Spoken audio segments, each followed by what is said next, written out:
Our daughter is a thief, and we have proof.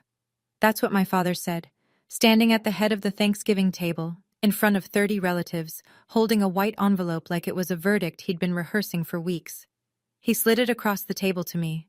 A court summons. Every eye in that dining room locked on my face. My mother was already crying, her favorite weapon, loaded and ready. I looked at the envelope. Then I looked at my father. And I smiled. Because 4 months earlier, I'd hired someone whose entire job is tracing where money disappears. And what they found didn't just clear my name. It blew apart a lie my parents had been building since the day my grandfather died. Before I go on, please take a moment to like and subscribe, but only if you genuinely connect with this story. Drop your location and local time in the comments.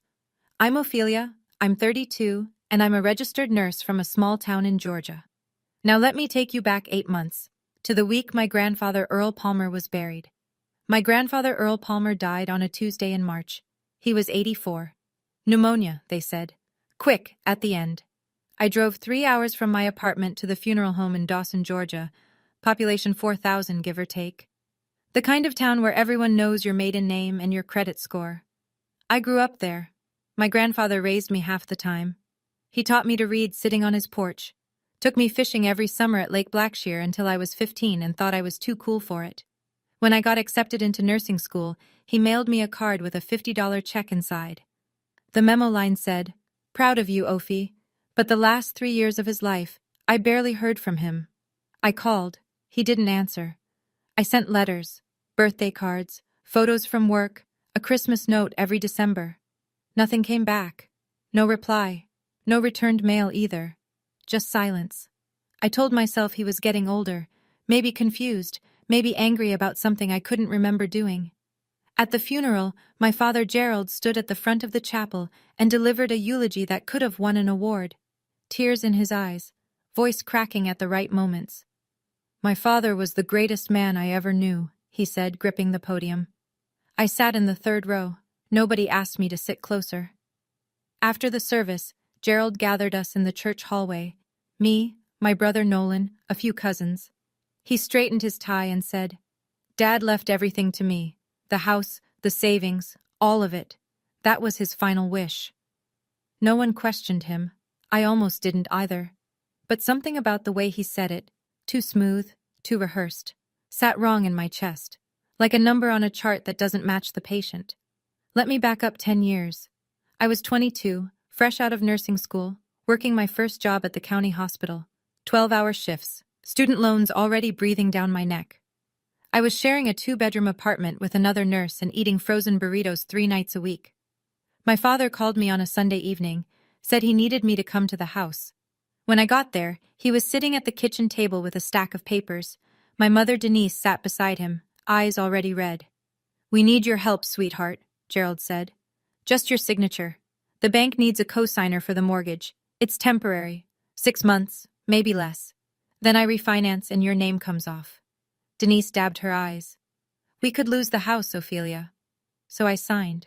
6 months became a year became 5, 5 became 10. Every time I brought it up, the conversation went the same way. "Dad, when are you refinancing?" "My credit's not there yet. You want us on the street?" And my mother would cry. Every single time, like clockwork. Here's what that signature cost me. I couldn't qualify for my own mortgage. I couldn't get approved for a car loan without a brutal interest rate. My credit score bounced between 580 and 620 because Gerald was late on payments, sometimes 30 days, sometimes 60, and never once told me. I found out from a credit monitoring alert at 2 in the morning, 2 60-day lates I never knew about. My score had dropped 40 points overnight. I called him the next day. He said, "Things were tight, I handled it." He handled it. With my name. 2 weeks after the funeral, I sat Gerald down at his kitchen table and said it plainly. "Dad, I need my name off that mortgage, this year." No tears, no yelling, just a fact. Gerald leaned back in his chair. "Now's not the time, Ophelia. I just buried my father."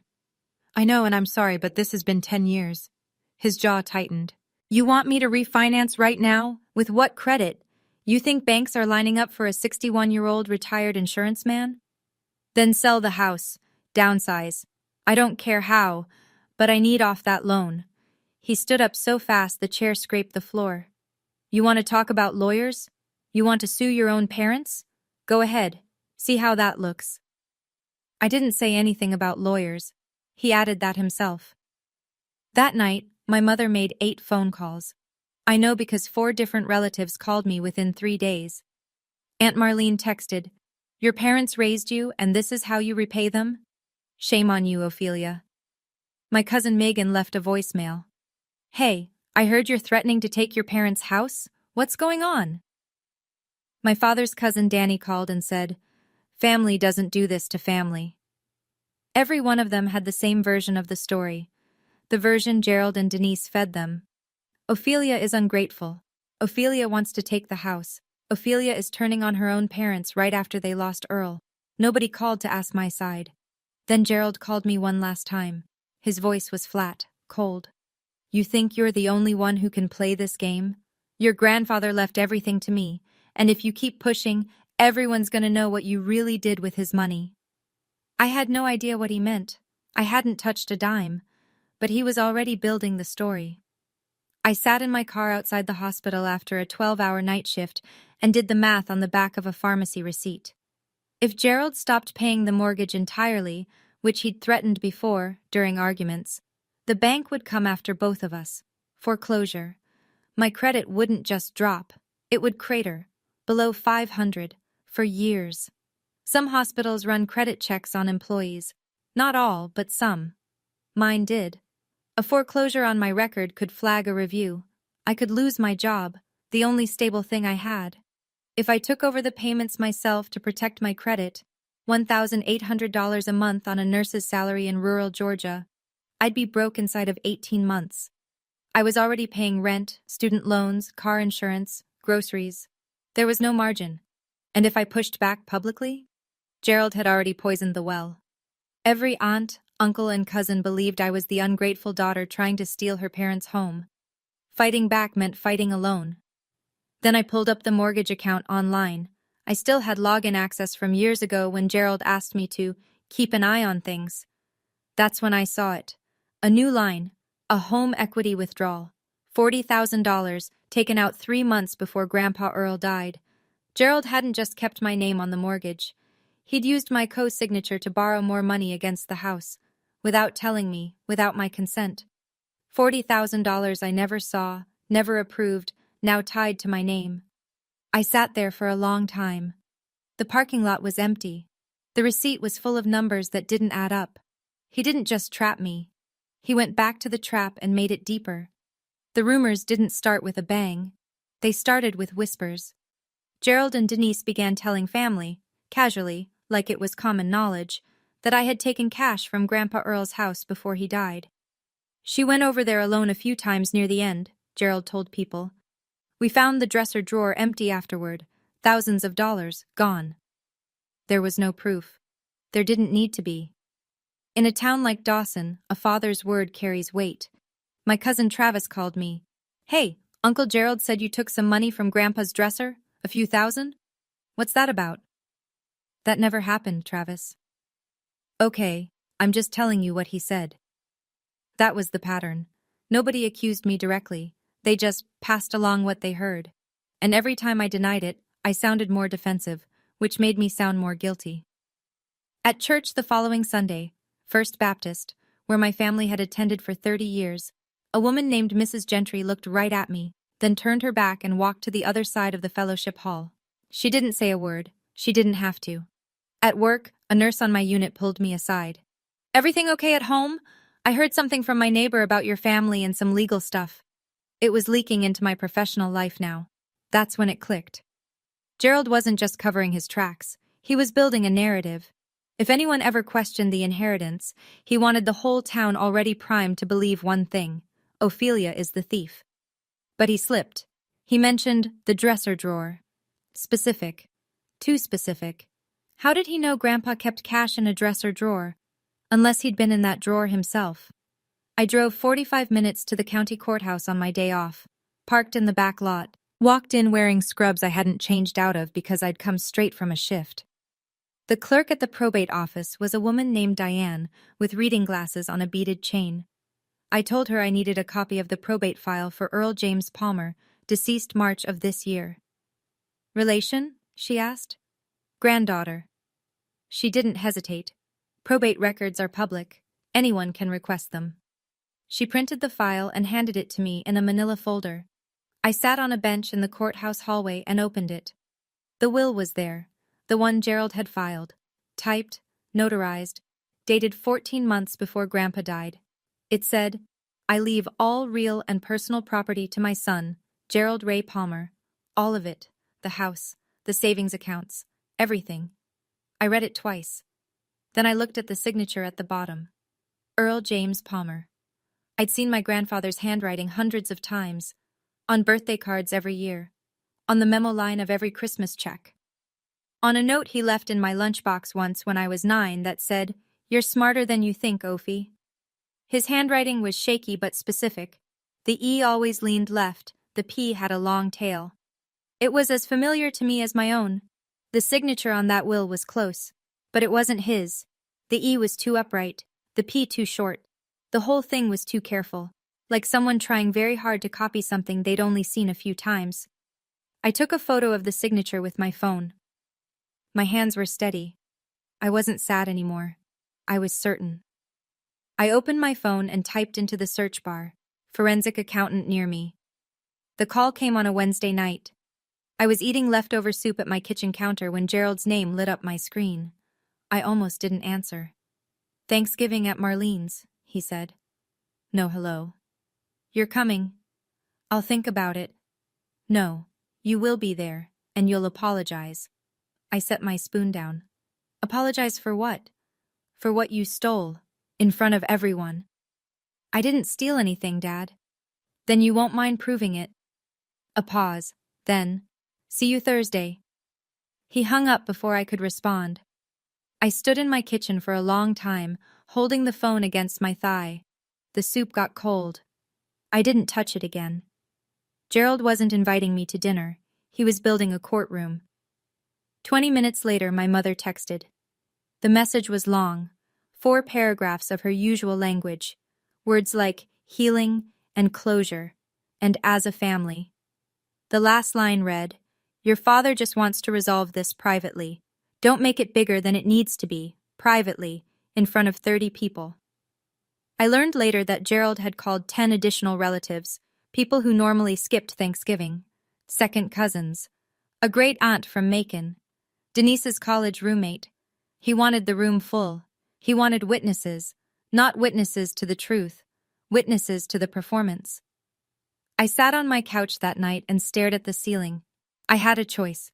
I could skip Thanksgiving, stay home, let Gerald tell whatever story he wanted to an audience that already believed him, or I could walk into that room and face whatever he'd prepared. I thought about my grandfather. About 3 years of silence that wasn't silence at all. It was sabotage. I texted Gerald back one word. Coming. Denise called Nolan the next day. I know because Nolan called me an hour later, sounding like a man standing on a bridge trying to figure out which side to jump to. "What's going on, Ophelia? Mom says you took money from Grandpa?" "Did you ever see me take anything, Nolan?" A beat. "No." "Did I ever mention Grandpa's money to you? Ever?" "No, but Mom's really upset." "Mom's upset because I asked Dad to refinance the mortgage. That's all this is." He went quiet. Nolan was 28, an electrician, lived 12 minutes from our parents. He'd watched me carry that mortgage for a decade without complaining. He knew what it cost me. He just never said anything about it, because in our family, you didn't question Gerald. You absorbed it and moved on. "They want me to stand with them at Thanksgiving," he said. "Mom said the family needs to be united." "United against who? Me?" He didn't answer that. "I'm not asking you to pick a side, Nolan. Just keep your eyes open." More silence. Then quietly, "I'll be there, but I'm not giving any speeches." I told him that was enough. We hung up, but something stuck with me. The pause before he said no, when I asked if he'd seen me take anything. It wasn't the pause of someone uncertain about the answer. It was the pause of someone who wanted to say something else entirely, something heavier, and swallowed it instead. I didn't push. I figured if Nolan had something to tell me, he'd find the moment. I just didn't know the moment was already 2 months old, sitting in his phone, recorded in a kitchen he was never supposed to be in. Linda Marsh had an office above a hardware store in Cordelli, 20 minutes south of Dawson, forensic accountant, 15 years of experience tracing money through estates, divorces, and small business fraud. I found her through a Google search at 2 in the morning and booked the appointment before I could talk myself out of it. She was calm, gray hair, reading glasses, a desk covered in folders. She didn't react when I told her the story. She just took notes. 4 months later, 2 weeks before Thanksgiving, I was back in her office. She placed a bound report on the desk between us. The signature on the file doesn't match, she said. I compared it to 17 other verified documents, tax returns, bank cards, a vehicle title from 2014. It's not his hand. You're sure? I'm sure. She flipped to the financial section. Earl's savings account held $280,000 at the time of his death. The house appraised at roughly $190,000. Total estate value, approximately $470,000. After probate closed, Gerald withdrew $350,000 across several transactions. Linda had mapped every dollar. $120,000 paid off Gerald's personal credit card debt. $85,000 went to an outstanding truck loan. $60,000 was transferred to an account under Denise's name. $45,000 paid a contractor for home renovations. $40,000 was pulled in cash, untraceable. I stared at the numbers. He forged the will, I said, and took $350,000. Linda nodded. Do you want me to compile this into a formal report? Because once I do, this becomes something you can't walk back. I didn't hesitate. Do it. She closed the folder. I'll have it ready in 10 days. 10 days. That would be 3 days before Thanksgiving. $350,000. That wasn't desperation. That was a plan. My grandfather used to mention his sister Ruth now and then, usually in passing. Ruth's got more sense than the rest of us combined, he'd say, shaking his head like it was both a compliment and a complaint. Ruth Palmer, 74, lived alone in a clapboard house in Americus, 40 minutes south. She hadn't come to a family dinner in 9 years, some falling out with Gerald that no one explained and everyone accepted. I found her number in Grandpa's old address book, which I'd kept in a shoebox after the funeral. I called on a Thursday evening, half expecting the line to be disconnected. She picked up on the second ring. Mrs. Palmer? This is Ophelia, Earl's granddaughter. Silence. Long enough that I thought I'd lost the connection. Then softly. Earl told me you'd call one day. The air left my lungs. What do you mean? Your grandpa gave me something 3 years ago, told me to keep it safe, said if anything went wrong after he passed, you'd come looking. She invited me to her house that Saturday. I drove down with my heart beating so hard I could feel it in my fingers. Ruth met me at the door. She didn't hug me. She just looked at me for a long moment, then handed me a yellowed envelope. Inside was a handwritten will. Earl's real handwriting. Shaky, leaning, unmistakable. Witnessed by 2 neighbors, dated 5 years before his death. The contents were simple. Everything divided equally among 4 grandchildren, Ophelia, Nolan, Travis, and Megan. I looked up at Ruth. She sat down heavily. Gerald came to your grandpa's house every week those last 3 years. Told Earl you didn't want to see him anymore, said you'd moved on. My grandfather didn't stop calling me. Gerald stopped him. 2 weeks before Thanksgiving. 10:14 p.m., Nolan's name on my screen. I need to tell you something, he said. His voice was low, rushed, like a man talking in a room he wasn't supposed to be in. Don't ask how I know. Okay. 2 months ago, I went to the house to grab my drill set from the garage. I came through the side door. Mom and Dad were in the kitchen. They didn't hear me come in. He paused. I could hear him breathing. Dad was saying, I'm going to tell you exactly what he said. She can't prove anything. The will is filed. It's done. I gripped the edge of my couch cushion. And then Mom said, but what if she gets a lawyer? And Dad said, then we go louder. We make her the villain. Nobody's gonna believe her over us. Silence on both ends. Nolan, tell me you recorded that. I hit record the second I heard them arguing. I have the whole thing. He sent me the audio file while we were still on the phone. I played it. Gerald's voice filled my apartment. Muffled, tinny, but unmistakable. Denise's too. Every word exactly as Nolan described. "Why didn't you tell me sooner?" I asked. He was quiet for a long time, then, "Because I was scared, Ophelia. They're my parents too. I didn't know what to do with it." I understood that. I really did. Fear doesn't always look like shaking hands. Sometimes it looks like 2 months of silence, carrying a recording on your phone like a grenade you don't know how to throw. "Thank you," I said. "That took guts. What are you going to do?" "I don't know yet, but I'm not going to Thanksgiving empty-handed." The estate attorney's name was Harlan Bates. Small office on Main Street in Albany. Wood-paneled walls, a University of Georgia diploma, and a handshake that meant something. I laid everything on his desk. Linda Marsh's forensic report, the handwritten will from Aunt Ruth, the probate file from the courthouse, and the audio recording from Nolan. He spent 40 minutes reading, didn't say a word until he was finished. Then he looked up. "This is fraud, clear as day. Forged signature, falsified probate filing, misappropriation of estate assets. You have standing to challenge the will and file a civil claim. If the DA's office picks it up, it could go criminal." "I'm not suing anyone. Not yet. I just need to be ready." He nodded slowly. "Ready for what, exactly?" "My father is planning something for Thanksgiving. I don't know what, but I know him. He won't let this go quietly." Harlan assembled a packet for me, a summary of the forensic findings, a certified copy of the original will, and a printout of the account transfers showing where the $350,000 went. He put it all in a large manila envelope and sealed it. "If you ever need to use this," he said, "it speaks for itself." I put the envelope in my bag.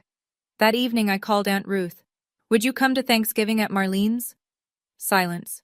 Then, "I haven't been to a family dinner in 9 years." "I know." Another pause. "For Earl, I'll be there." I hung up and sat on the edge of my bed. The envelope was in my bag by the door.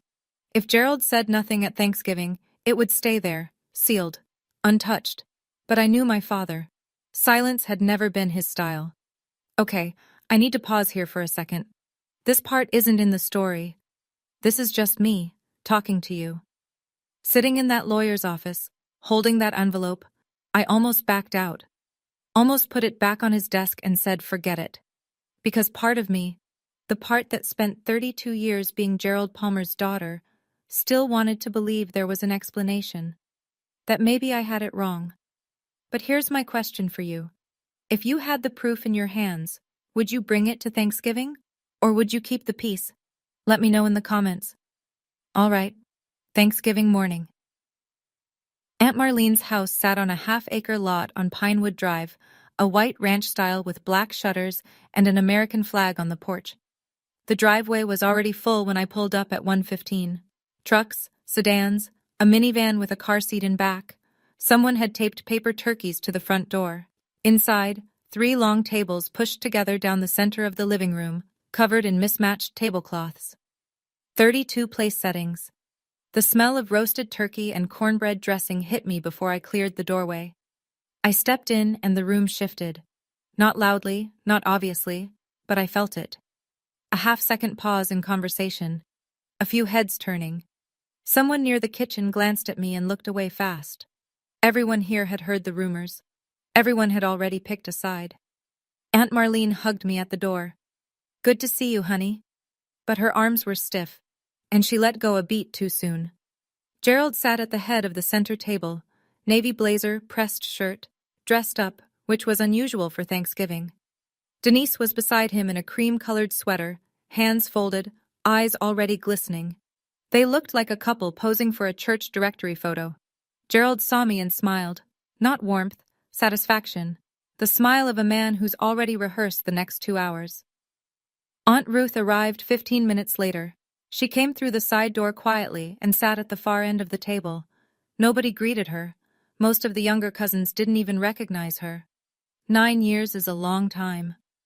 Nolan was in the middle of the table, staring at his empty plate like it held the answers to something. I set my bag under my chair. The envelope pressed against my ankle. The turkey was carved. The prayer was said. And Gerald waited. We were 20 minutes into the meal when Gerald tapped his knife against his water glass. The room went quiet in layers.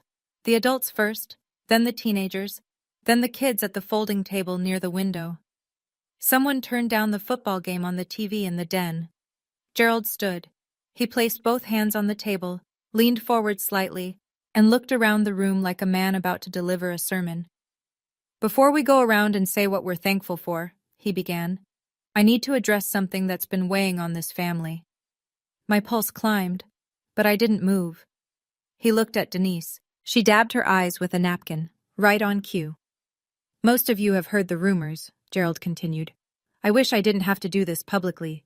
Believe me, Denise and I tried to handle it privately, but our daughter left us no choice." He paused for effect. A few relatives shifted in their seats.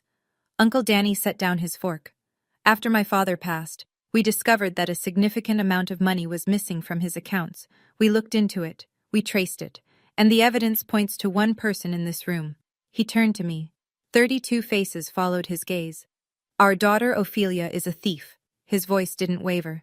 "And we have proof." The room held its breath. Aunt Marlene's hand went to her mouth.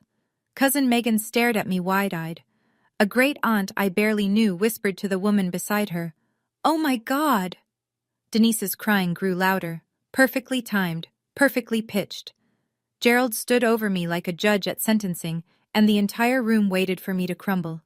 I didn't. I folded my hands on the table and looked him in the eye.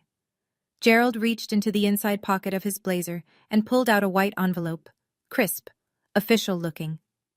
He walked slowly around the table, past Uncle Danny, past Cousin Travis, past Aunt Marlene, until he stood right beside my chair. He set the envelope in front of me. "This is a court summons," he said, loud enough for every person in the room. "We are suing you for the return of our father's money." I picked it up.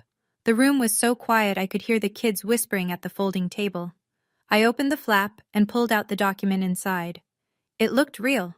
At first glance, a header with the county court's name, a date, a defendant line with my full legal name, a signature at the bottom from someone I'd never heard of. But I'd spent 4 months sitting across from a lawyer.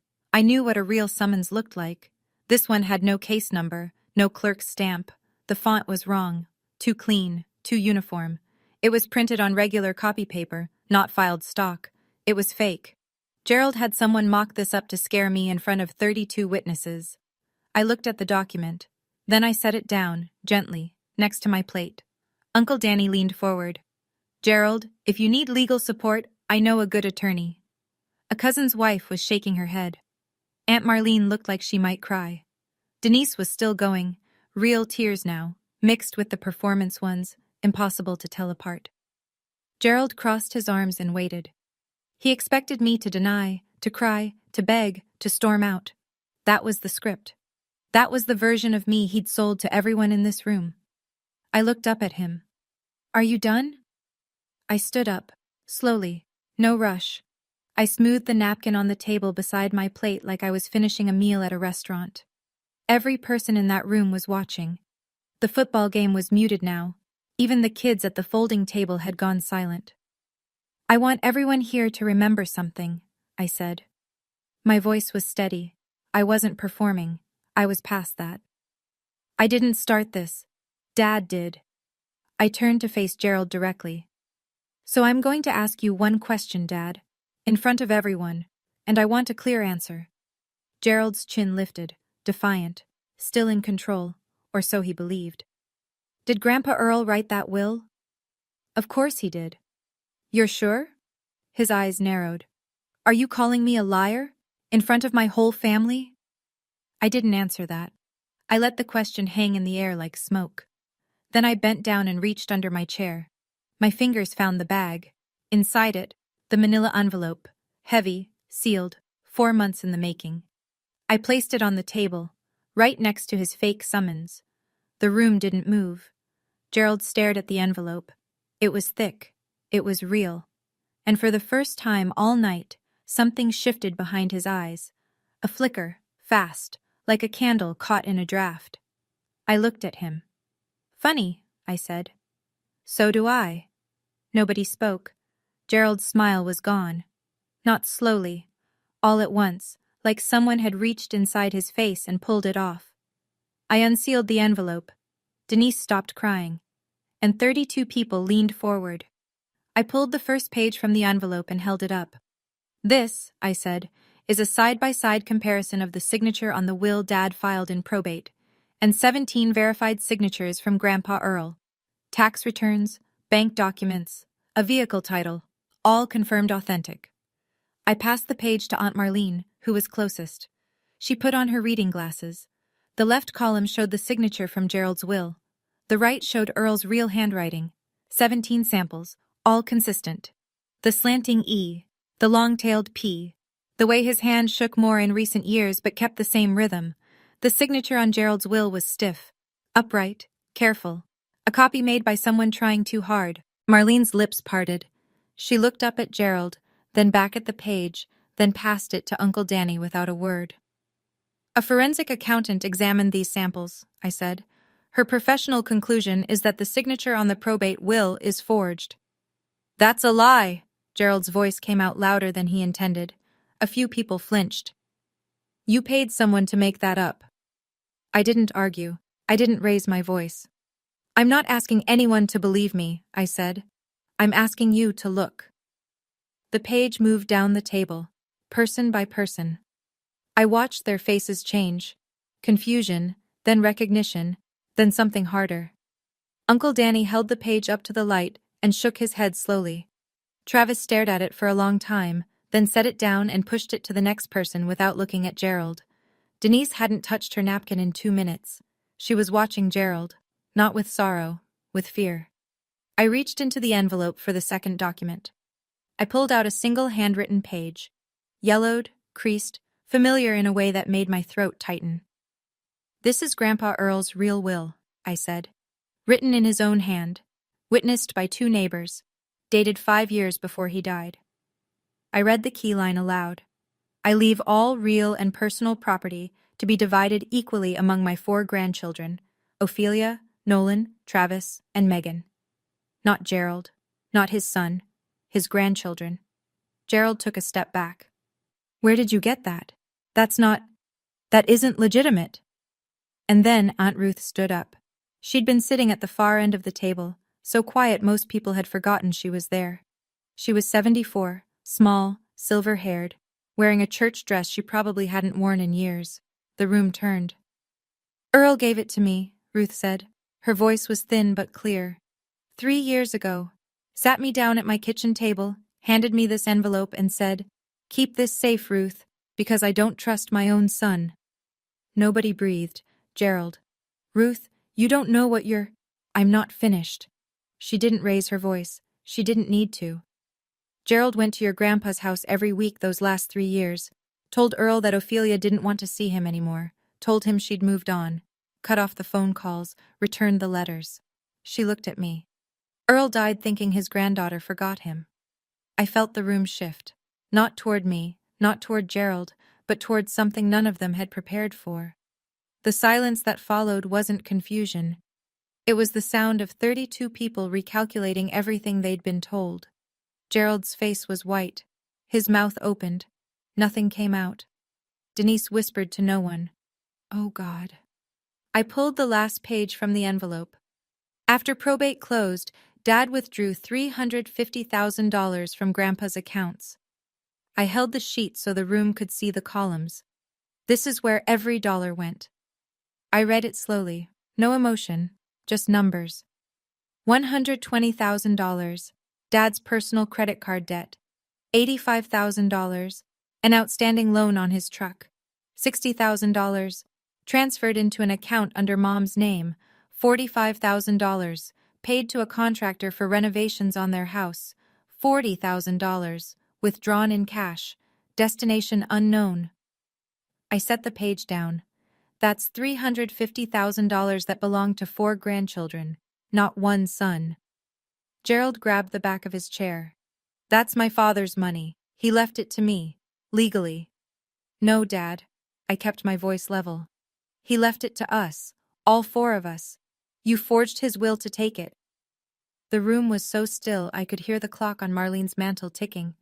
Someone at the far end of the table, I think it was Danny's wife, set her glass down and pushed her chair back slowly, like she was trying to leave without making a sound. Travis was staring at the tablecloth, jaw tight. Megan had her hand over her mouth. Aunt Marlene picked up her napkin, folded it once, placed it beside her plate, and pushed her chair out. She didn't stand. She just separated. Inches of distance, that meant everything. Uncle Danny, the same man who 5 minutes ago offered Gerald a lawyer, turned in his seat. "Gerald," his voice was careful. "Is this true?" Gerald looked at him, then at Marlene, then at Denise, who had stopped crying entirely and was staring at the table like it might open up and swallow her. He didn't answer. Gerald's eyes swept the room, searching for someone, anyone, still on his side. He found no one. "She's manipulating all of you." His voice cracked on the second word. These are fabricated. She paid people to..." "Then explain the money, Dad." I didn't shout. I didn't need to.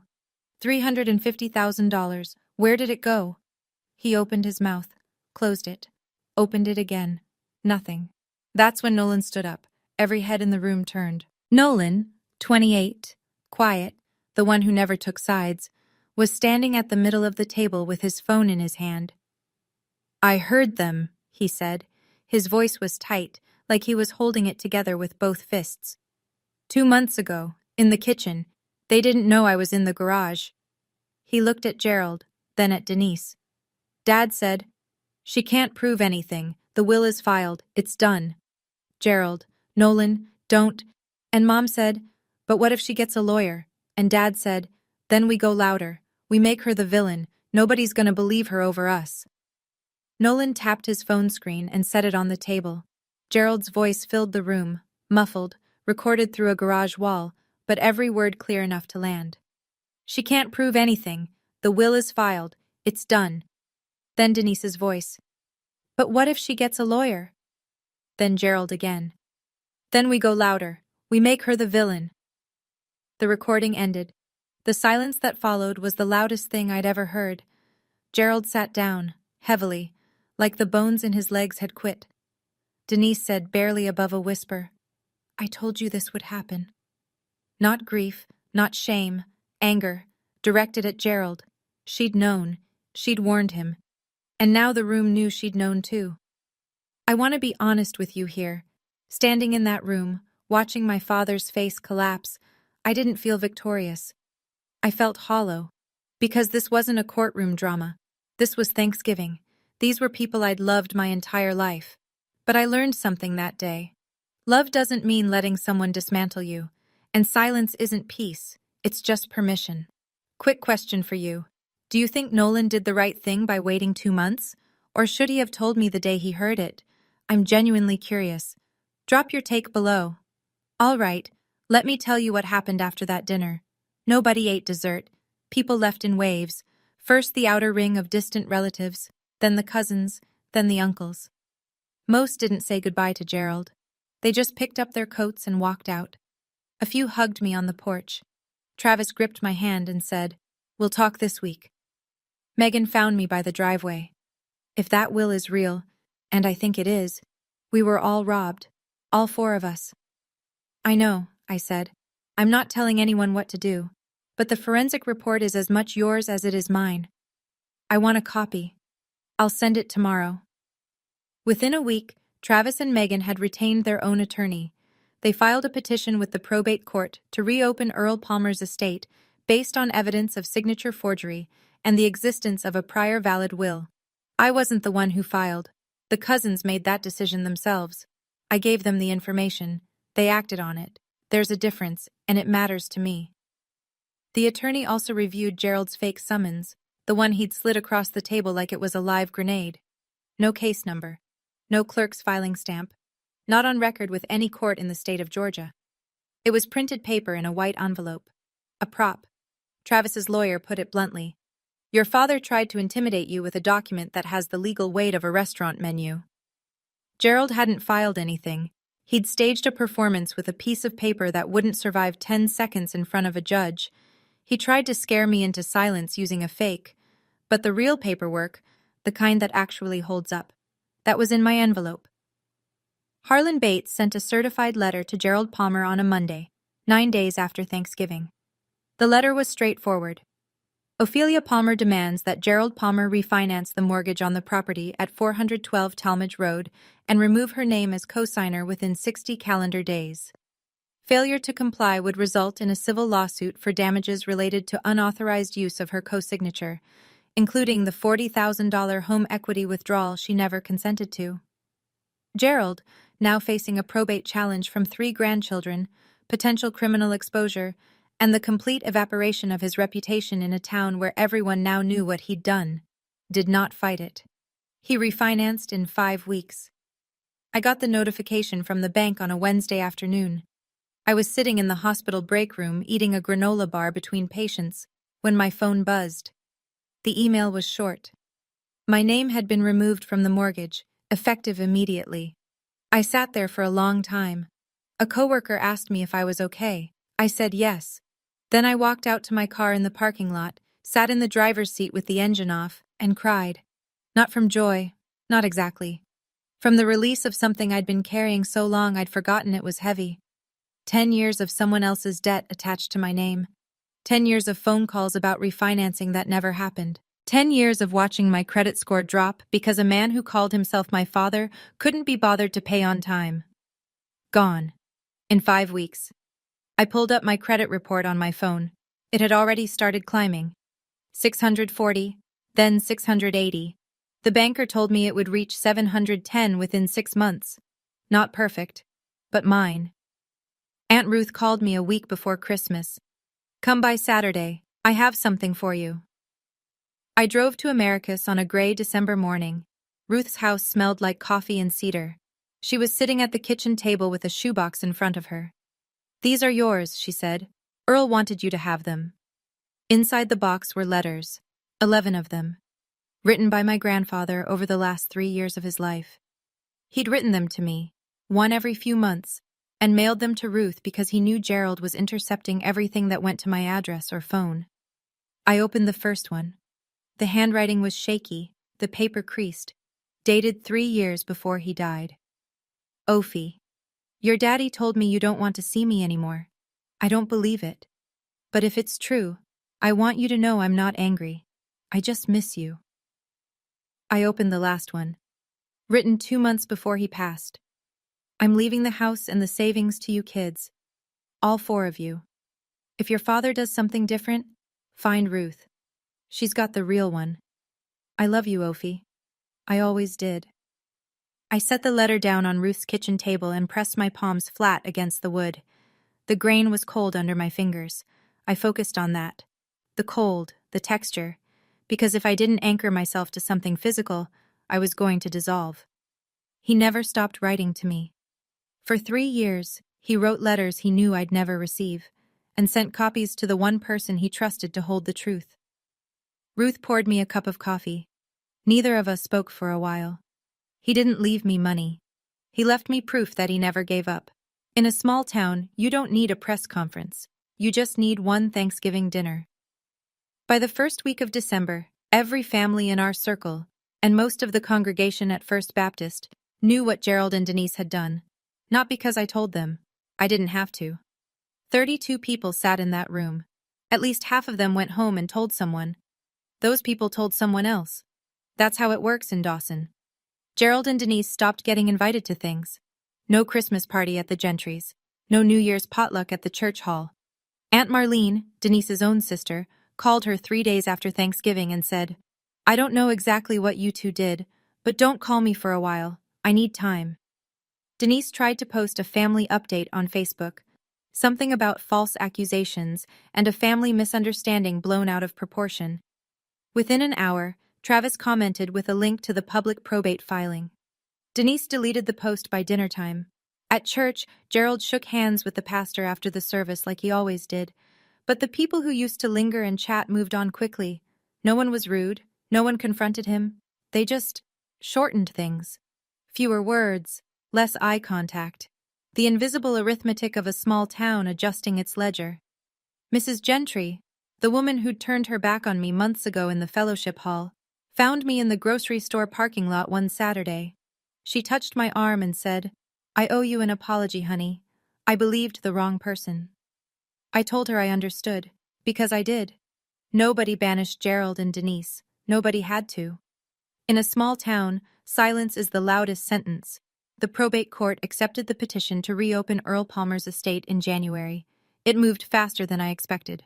The judge reviewed the forensic signature analysis, the original handwritten will with 2 living witnesses, and the financial records showing the $350,000 in disbursements. She appointed an independent handwriting expert to evaluate the signatures. The expert's conclusion matched Linda Marsh's. The signature on the filed will was not Earl Palmer's. With the probate case reopened, Gerald now faced 2 tracks of consequences. The first was civil. The court would order the redistribution of estate assets according to the original will. 4 grandchildren, equal shares. The second was criminal. Forging a will in Georgia is a felony, estate fraud. The district attorney's office opened a preliminary review. No charges yet. These things take time. But the file was open and the evidence was clear. Gerald's lawyer advised him to negotiate. Gerald didn't have much leverage left. The house on Earl's property, the one he'd been so desperate to keep, had to be listed for sale. The proceeds, combined with whatever remained in the accounts, would be redistributed. After legal fees, each grandchild received approximately $82,000. Not a life-changing fortune. But not nothing either. Travis used his share to pay off his truck. Megan put hers toward her daughter's college fund. Nolan hadn't decided yet. I kept mine in a savings account and didn't touch it for 2 months. I wanted to make sure it felt clean before I spent $1, that it wasn't anger money or revenge money, just what Grandpa Earl intended, a share of what he'd built, passed down to the people he loved.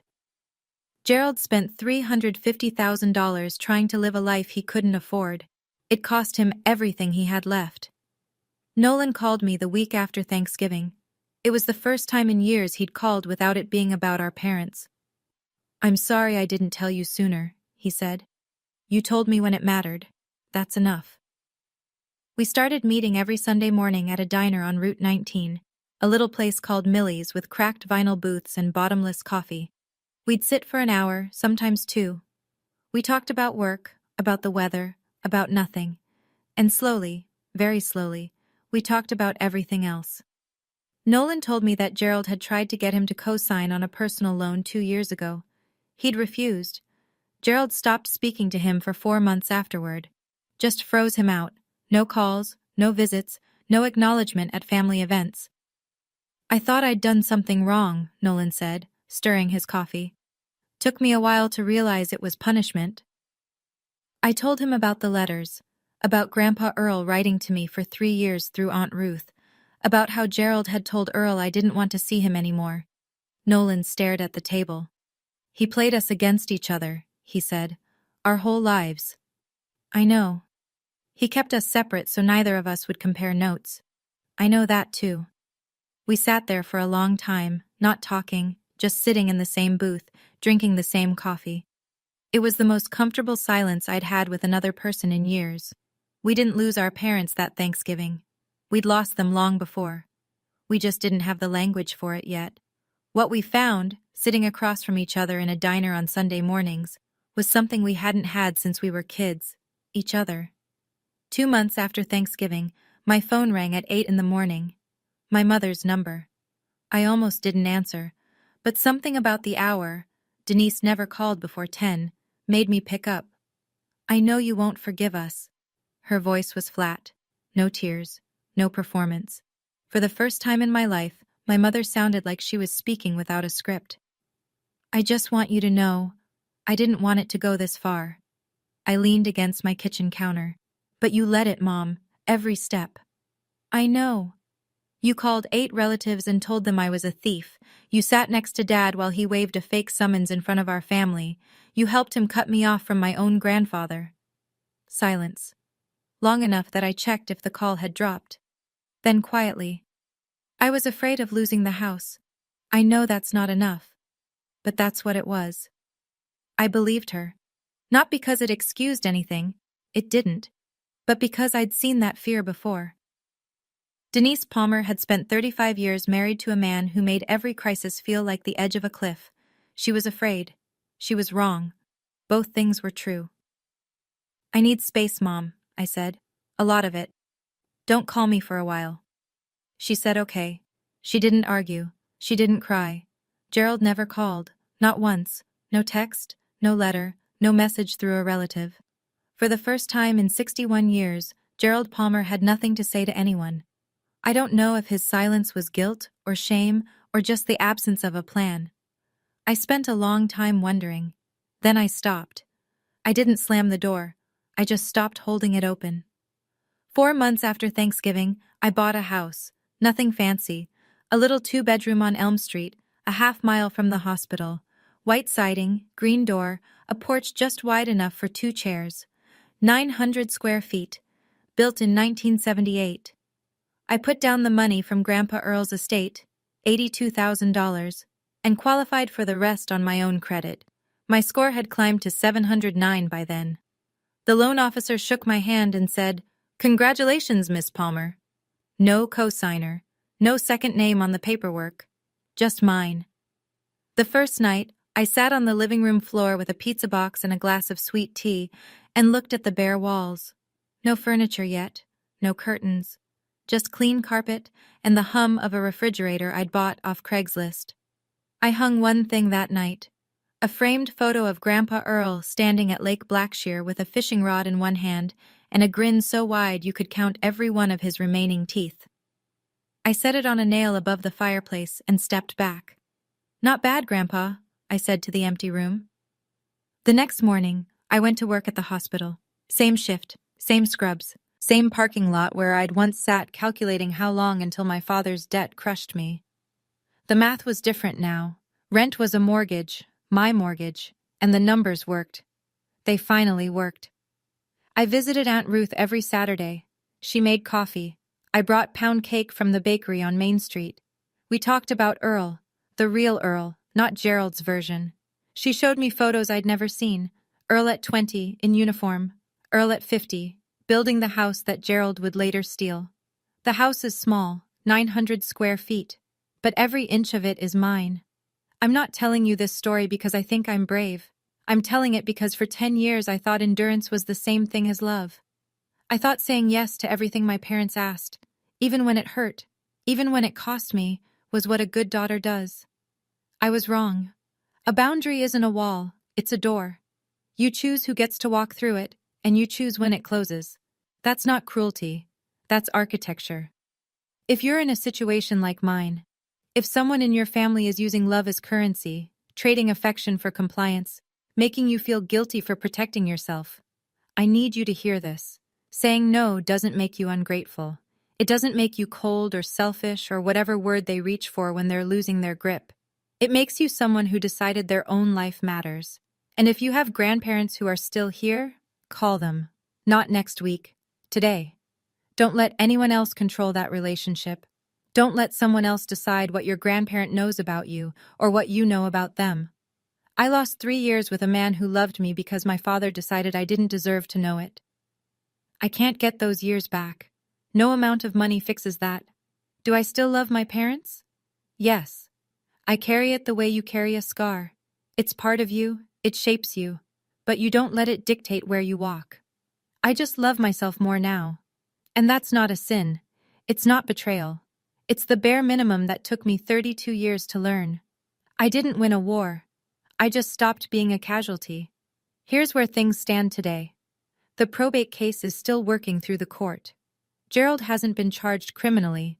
The district attorney is reviewing the evidence, and these things move slowly in rural Georgia.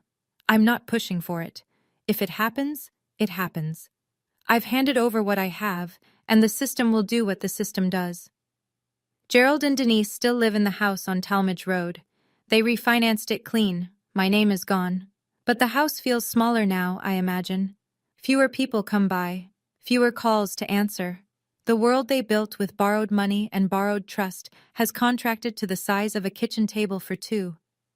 Nolan came over last weekend to help me paint the living room. He brought a pepperoni pizza and 2 cans of primer. We got more paint on ourselves than on the walls, but we got it done. We sat on the drop cloth afterward, eating cold pizza and not talking about our parents. We don't need to anymore. Aunt Ruth sent me something last week, a photograph I'd never seen. Earl holding me when I was 3 years old, at what looks like a 4th of July picnic. He's laughing. I'm holding a sparkler with both fists. On the back, in his handwriting, Ophi, Grandpa's proud of you. I taped it to the refrigerator, right next to my nursing license.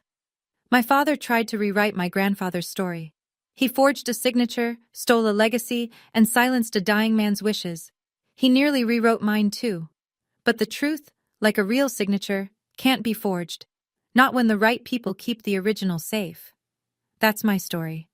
Thank you for staying all the way to the end. It means more than you know. If this hit close to home, if you've ever had to choose between keeping the peace and keeping your dignity, I'd love to hear from you. What would you have done at that Thanksgiving table? What would you have said? Drop it in the comments. And if you want another story like this one, there's one in the description that I think will stay with you just as long. Like, subscribe, and I'll see you in the next one.